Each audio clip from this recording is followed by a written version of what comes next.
4월 14일 목요일 하나님께서 주시는 말씀은 요한복음 19장 14절부터 22절까지입니다. 봉독을 합니다. 이날은 6월절의 준비일이요 때는 제6시라. 빌라도가 유대인들에게 이르되 보라 너희 왕이로다. 그들이 소리 지르되 없이 하소서 없이 하소서 그를 십자가에 못 박게 하소서. 빌라도가 이르되 내가 너희 왕을 십자가에 못 박으랴. 대제사장들이 대답하되 가이사 외에는 우리에게 왕이 없나이다 하니 이에 예수를 십자가에 못 박도록 그들에게 넘겨주니라. 그들이 예수를 맡음에 예수께서 자기의 십자가를 지시고 해골 히브리 말로 골고다라 하는 곳에 나가시니 그들이 거기서 예수를 십자가에 못 박을새 다른 두 사람도 그와 함께 좌우편에 못 박으니 예수는 가운데 있더라. 빌라도가 패를 써서 십자가 위에 붙이니 나사렛 예수 유대인의 왕이라 기록되었더라. 예수께서 못 박히신 곳이 성에서 가까운 고로 많은 유대인이 이 패를 읽는데 히브리와 로마와 헬라 말로 기록되었더라. 유대인의 대제사장들이 빌라도에게 이르되 유대인의 왕이라 쓰지 말고 자칭 유대인의 왕이라 쓰라 하니 빌라도가 대답하되 내가 쓸 것을 썼다 하니라. 불의의 재판, 부정한 재판, 이 무지한 군중에 휘둘린 그러한 재판이 이제 결정을 남겨두고 있지요. 최종 판결, 이제 빌라도가 최종 판결을 내려야 되는 그러한 결정만 남겨둔 상황입니다. 자, 14절을 보시면은 이날은 6월절의 준비일이요 때는 제6시라. 빌라도가 유대인들에게 이르되 보라 너희 왕이로다. 그렇게 말합니다. 너희 왕이로다. 빌라도가 너희 왕이다 이렇게 말한 이유는 그 예수님을 조롱하기 위해서 한 말이 아니라 반대로 유대인들에 대하여서 빌라도가 나름대로 그들을 멸시하는 그러한 표현을 하고 있는 것이죠. 왜 그랬겠어요? 그렇게도 내가 여러 번 제안을 했는데 유대인들이 다 거절했단 말이에요. 그러니까 그 유대인, 그 무리를 향한 이 빌라도의 악감정이 있는데 그걸 이런 식으로 조롱을 하고 있는 것입니다. 보라, 너희 왕이다. 이러는 거죠. 15절, 그들이 소리 지르되 없이 하소서 없이 하소서 그를 십자가에 못 박게 하소서. 이 빌라도의 조롱에 감정이 상한 이 유대인들이 이성을 잃은 폭도처럼 이렇게 말을 하는 거죠. 없이 하소, 빨리 죽이라는 거죠. 십자가에 못 박아 죽이라는 거예요. 그러자 빌라도가 15절 중간에 빌라도가 이르되 내가 너희 왕을 십자가에 못 박으랴. 곧 처형당할 범법자를 너희의 왕이라고 표현하면서 유대인들에게 계속해서 모욕감을 느끼도록 이 빌라도가 그 표현을 하고 있죠. 그러자 대제사장들이 대답하되 가이사 외에는 우리에게 왕이 없나이다 이렇게 말합니다. 평소에는 하나님 외에 우리에게 왕이 없다 그러면서 로마 황제를 왕으로 인정하지 않고 거부하는 그러한 일들이 계속되어 왔지요. 그러나 지금 빌라도와 이 악감정을 가지고 감정 싸움을 하는 중에는 로마 황제만이 우리의 왕이시다 이런 표현을 합니다. 빌라도로 하여금 꼼짝 못하게 만드는 그러한 표현을 하고 싶은 거예요. 여차하면 빌라도 당신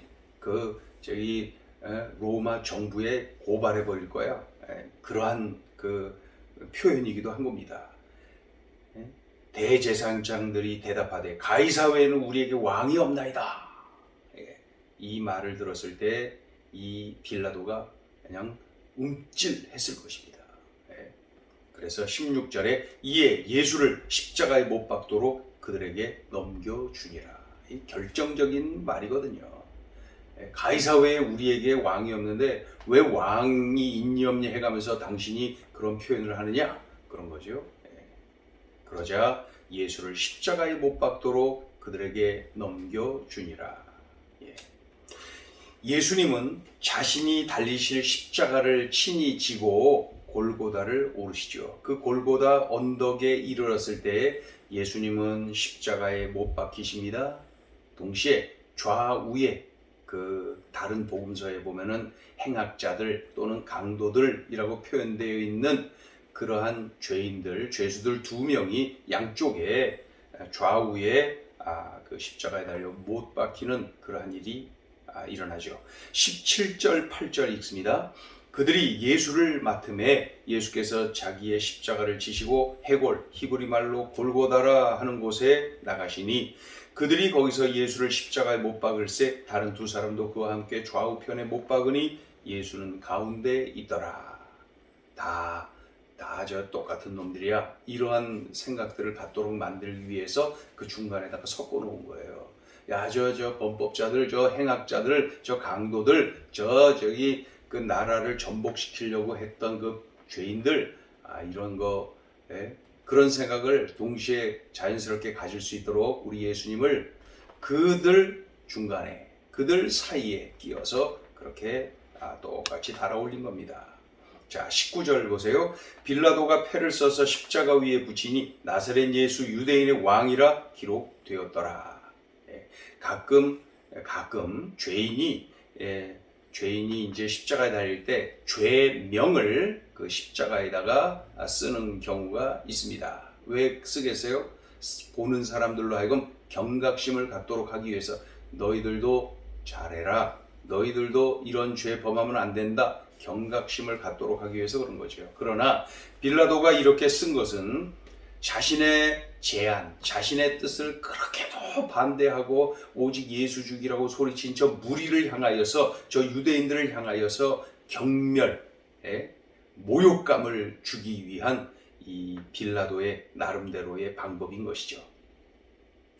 그 죄패를 썼는데, 십자가에다가 죄패를 붙였는데, 써서 붙인 거죠. 나사렛 예수 유대인의 왕, 나사렛 예수 유대인의 왕, 이렇게 붙인 거예요. 20절을 보세요. 예수께서 못 박히신 곳이 성에서 가까운 곳으로 많은 유대인들이 이 패를 읽는데 히브리어, 그 다음에 로마어, 헬라어로 기록된 것을 봅니다.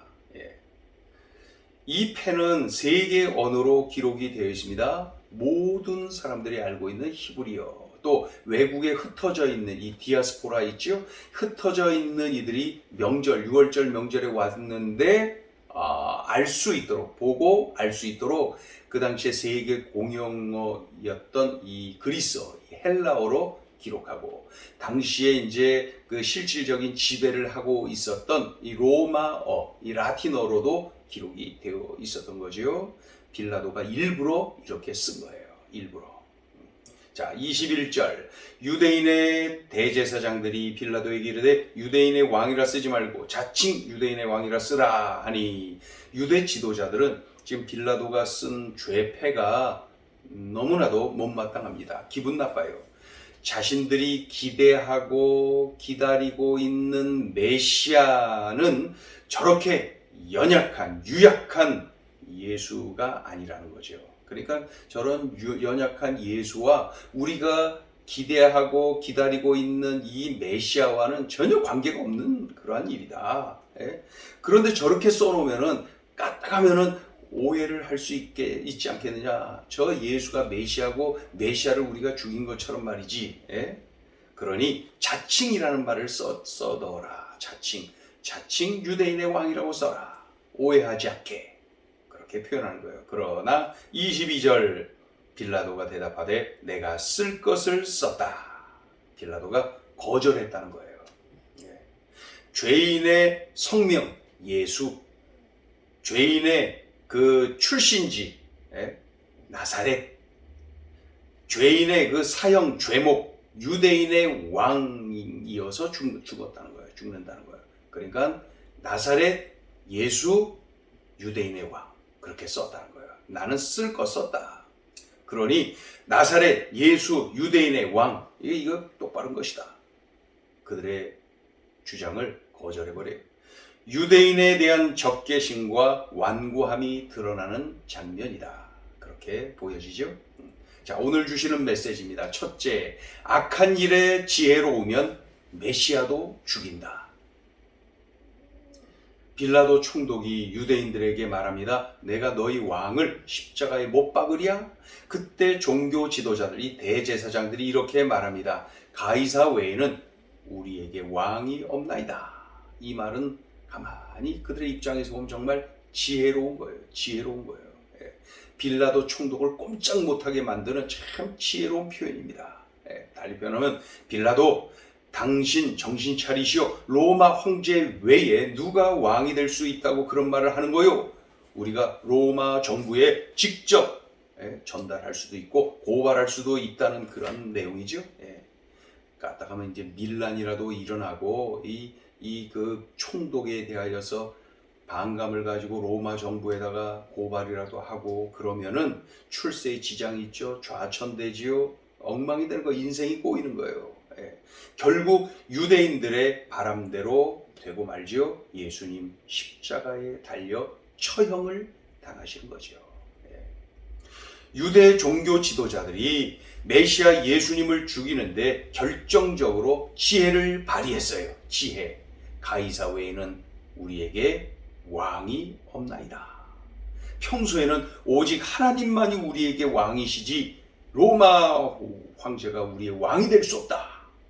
이렇게 주장하고 거부했던 자들이 이 시점에서는 아주 지혜롭게 이 빌라도를 공격하기 위해서 빌라도로 하여금 그 사형 선고를 십자가형을 내리게 하도록 하기 위해서 이런 표현을 했던 것이죠. 지혜로운 것이요. 그런데 선한 일에 지혜로워야 되는데 악한 일에 지혜로운 거예요.